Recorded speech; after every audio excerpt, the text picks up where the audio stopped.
Ang hirap ng buhay, no? Lalo sa panahon ngayon. Minsan matutulala ka na lang dahil nag-iisip ka kung paano mairaraos ang araw na ito.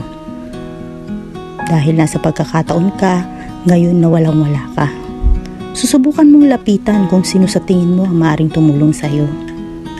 Nang walang pag-aatubili. Dahil may tao rin na naiintindihan niya ang sitwasyon mo.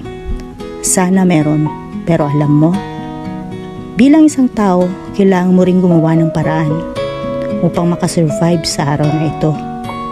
Samahan ng sipag, lakas ng loob at dasal sa Panginoon dahil alam natin na di niya tayo pababayaan. Tiwala lang. Siguro binigyan talaga tayo ng pagsubok ng Diyos upang mas lalo tayong lumakas at maging matapang na harapin ang buhay. Lagi magpasalamat sapagkat nalalagpasan natin ang bawat araw na dumaraan kasama ang mga mahal natin sa buhay.